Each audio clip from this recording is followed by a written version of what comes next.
जैसा हमने रिएजेंट्स जो फंक्शनल ग्रुप इंटर कन्वर्जन हमारे सिलेबस के अंदर आता है वो टॉपिक स्टार्ट किया था। तो इंट्रोडक्शन पार्ट हमने स्टडी कर लिया था।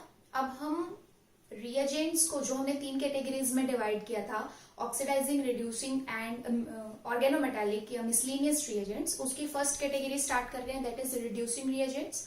और रिड्यूसिंग रिएजेंट्स में सबसे पहले हम पढ़ेंगे लिथियम एल्यूमिनियम हाइड्राइड LiAlH4। अब लिथियम एल्यूमिनियम हाइड्राइड जो रिएजेंट है वो किस तरीके से काम करता है, इसका मैकेनिज्म क्या है, वो सब हम डिटेल्स में स्टडी करेंगे। बट उससे पहले मैंने यहाँ पे वो फंक्शनल ग्रुप्स यहाँ पे लिखे हैं जिन पे ये काम करता है, और उन सारे फंक्शनल ग्रुप को किस दूसरे फंक्शनल ग्रुप में कन्वर्ट करता है वो सारी प्रॉपर्टीज यहाँ पे लिखी हैं, ये ताकि आपका कोई एक भी जो इंपॉर्टेंट फंक्शनल ग्रुप है वो मिस ना हो। तो हम सबसे पहले ये सारी चीजें नोट डाउन करते हैं, समझते हैं कि कौन कौन से फंक्शनल ग्रुप पे लिथियम एल्यूमिनियम हाइड्राइड जो है वो बहुत अच्छे से काम करता है। अच्छा, एक चीज मैं बता देती हूँ कि लिथियम एल्यूमिनियम हाइड्राइड को अगर आप देख रहे हो तो वो बहुत सारे फंक्शनल ग्रुप पे काम करता है, क्योंकि ये एक कीमो सिलेक्टिव रिएजेंट नहीं होता है। जैसे आपको फर्स्ट लेक्चर में मैंने बताया था कि कीमो सिलेक्टिव रिएजेंट वो होता है जो किसी एक फंक्शनल ग्रुप के लिए ज्यादा प्रेफरेंस दिखाता है रेदर देन अदर वन, अगर उसके पास चॉइस है तो। बट यहाँ पे ऐसा कुछ नहीं है, बहुत सारे फंक्शनल ग्रुप पे ये काम कर रहा है। Okay, so let's start. देखिए, जो हमारा लिथियम एल्यूमिनियम हाइड्राइड है वो एल्डिहाइड और कीटोन को रिड्यूस करता है इनटू अल्कोहल। ये हमारे कार्बोनिल कंपाउंड्स हैं, एल्डिहाइड और कीटोन, तो इसे ये अल्कोहल में कन्वर्ट करेगा। आपको एग्जांपल और मैकेनिज्म के साथ में आगे बताती हूँ, अभी जस्ट इन पे फोकस कीजिए। एस्टर फंक्शनल ग्रुप होता है, उस एस्टर फंक्शनल ग्रुप को भी ये अल्कोहल में कन्वर्ट करता है, कंप्लीट रिडक्शन करता है। लैक्टोन, साइक्लिक एस्टर लैक्टोन, तो लैक्टोन की रिंग ओपनिंग होती है, कंप्लीट रिडक्शन होती है और बनता है डायोल। अब हमारे पास नेक्स्ट एक और फंक्शनल ग्रुप है, दैट इज एमाइड। एमाइड का टेम्परेचर के साथ बहुत इंपॉर्टेंट रिलेशन है। अगर एमाइड को रूम टेम्परेचर पे लिथियम एल्यूमिनियम हाइड्राइड के साथ ट्रीट किया जाएगा तो वो अमीन में कन्वर्ट होगा। बट अगर एमाइड को लो टेम्परेचर दिया जाता है, वेरी लो टेम्परेचर, तो उसमें हमारे पास वो एल्डिहाइड तक ही रिड्यूस होगा, वो अमीन्स में कन्वर्ट नहीं होता है। इसके मैकेनिज्म में आपको ये समझ आएगा कि क्या डिफरेंस रहता है टेम्परेचर का। नेक्स्ट हमारे पास फंक्शनल ग्रुप है कार्बोक्सिलिक एसिड। तो कार्बोक्सिलिक एसिड की भी कंप्लीट रिडक्शन होती है और कन्वर्ट होता है अल्कोहल में।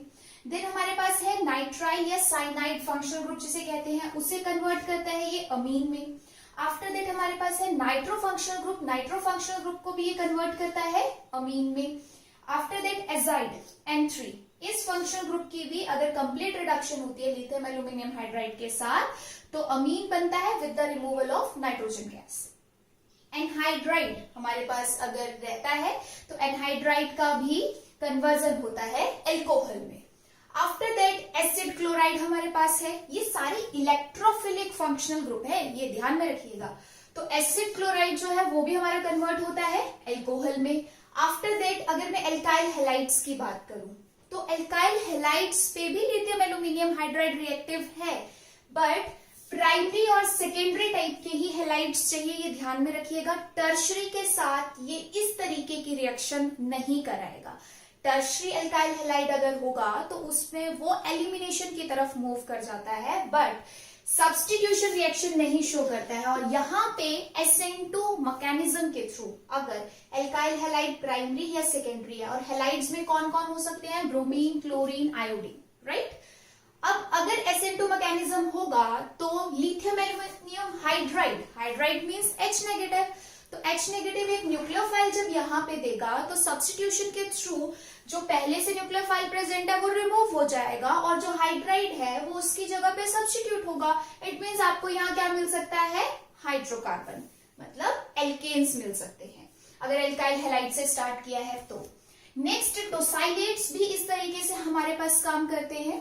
टोसाइलेट को हम TS लिखते हैं शॉर्ट में, और ये हमारे पास उसका स्ट्रक्चर रहता है। ये भी एक बहुत बढ़िया लिविंग ग्रुप का काम करता है। तो अगर हमारे पास कहीं पे टोसाइलेट्स रहेंगे तो उसमें भी SN2 मैकेनिज्म के थ्रू लिथियम एल्यूमिनियम हाइड्राइड टोसाइल को रिमूव करता है और हाइड्रोकार्बन्स हमें दे सकता है। इन दोनों रिएक्शन में ही हमारे पास SN2 मैकेनिज्म फॉलो किया जाता है, जहां हाइड्राइड एक न्यूक्लियोफाइल की तरह एक्ट करेगा। इपॉक्साइड की बात करें, ये भी बहुत इंपॉर्टेंट है, इपॉक्साइड के साथ भी लिथियम एल्यूमिनियम हाइड्राइड रिएक्टिव होता है। तो इपॉक्साइड की रिंग ओपनिंग कराता है थ्रू SN2 मैकेनिज्म, हाइड्राइड का अटैक, और अटैक कराएगा तो प्रोडक्ट हमेशा ट्रांसफॉर्म में बनेगा। लाइक आपकी इपॉक्साइड अगर अबव द प्लेन है तो हाइड्राइड बिलो द प्लेन से अटैक करेगा, क्योंकि हम SN2 मैकेनिज्म की बात कर रहे हैं। तो उससे आपके पास क्या बन जाता है, एल्कोहल। इन केस आपके पास इपॉक्साइड अनसिमेट्रिकल है, अगर तो सिमेट्रिकल है, दोनों तरफ से सेम है, तो कोई फर्क नहीं पड़ता। जैसे आपके पास इस कार्बन के सब्स्टिट्यूएंट और इस कार्बन के सब्स्टिट्यूएंट बिल्कुल सेम है, यानी सिमेट्रिकल है। बट सपोज आपके पास यहाँ पे सब्स्टिट्यूशन है, यहाँ सब्स्टिट्यूशन नहीं है, तो ये अनसिमेट्रिकल इपॉक्साइड हुआ। तो ऐसे केस में ये लेस हिंडर्ड साइट या लेस सब्स्टिट्यूटेड साइट से अटैक करता है, जो बेसिकली एक न्यूक्लियोफाइल का प्रॉपर्टी रहता है कि न्यूक्लियोफाइल लेस हिंडर्ड साइड से अटैक करना या अप्रोच करना ज्यादा प्रेफरेबल समझता है। तो इसमें भी अगर हाइड्राइड का अटैक होगा तो कहां से होगा, लेस हिंडर्ड साइड से। तो ये चीज भी हमारे पास इंपॉर्टेंट है, इपॉक्साइड की रिंग ओपनिंग होती है विद लिथियम एल्यूमिनियम हाइड्राइड।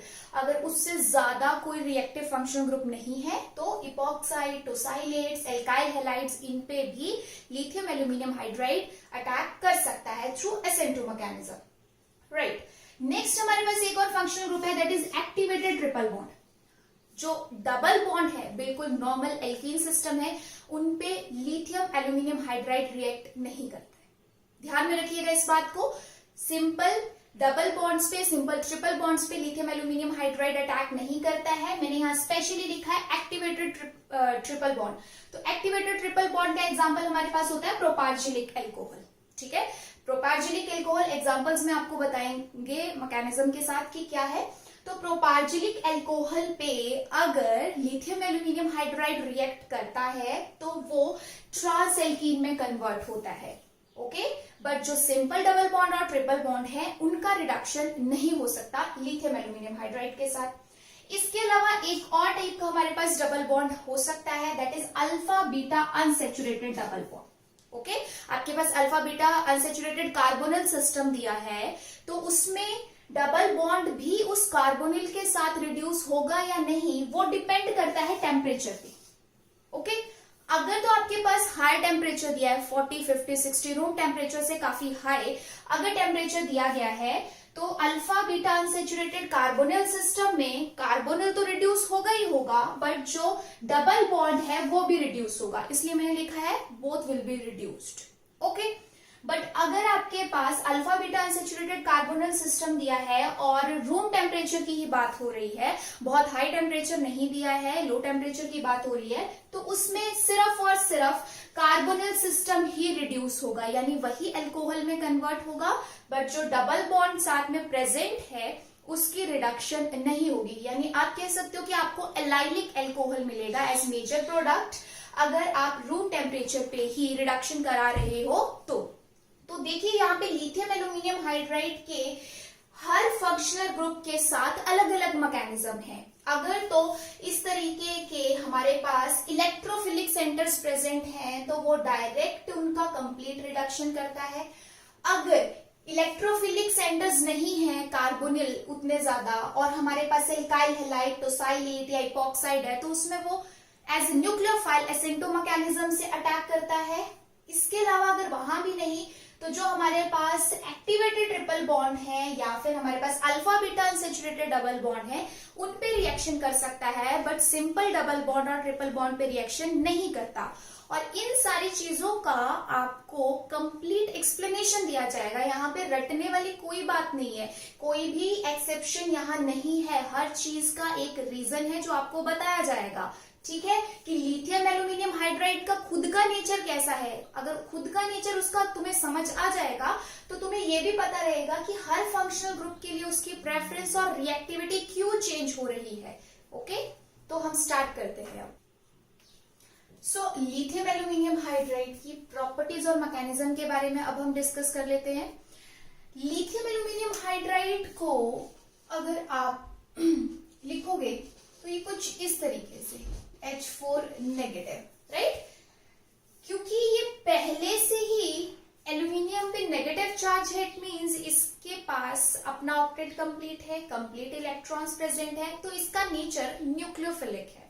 तो हम क्या कह सकते हैं कि जो लिथियम एल्यूमिनियम हाइड्राइड है वो हमारे पास न्यूक्लियोफिलिक रिएजेंट होता है। अच्छा, इस बात का ध्यान रखिएगा कि आप किसी भी रिएजेंट को जब यहाँ पे इन क्लासेस में हमारे साथ स्टडी करेंगे तो उसमें इस बात का सबसे पहले ध्यान दिया जाएगा कि जो रिएजेंट हम स्टडी कर रहे हैं उसका खुद का नेचर कैसा है। अगर उसका खुद का नेचर न्यूक्लियोफिलिक है तो वो इलेक्ट्रोफिलिक के लिए ज्यादा प्रेफरेंस शो करेगा। अगर उसका खुद का नेचर इलेक्ट्रोफिलिक है तो वो न्यूक्लियोफिलिक के लिए ज्यादा अपनी प्रेफरेंस शो करेगा। यही तो बेसिक कंसेप्ट है ऑर्गेनिक केमिस्ट्री का जो हम यहाँ देख रहे हैं, राइट। सो न्यूक्लियोफिलिक रिएजेंट हमें क्यों पता चला, क्योंकि इसका खुद का ऑक्टेट कंप्लीट है, इस पे negative charge as a formal charge residual charge present है, तो ये यहाँ से हाइड्राइड बहुत इजीली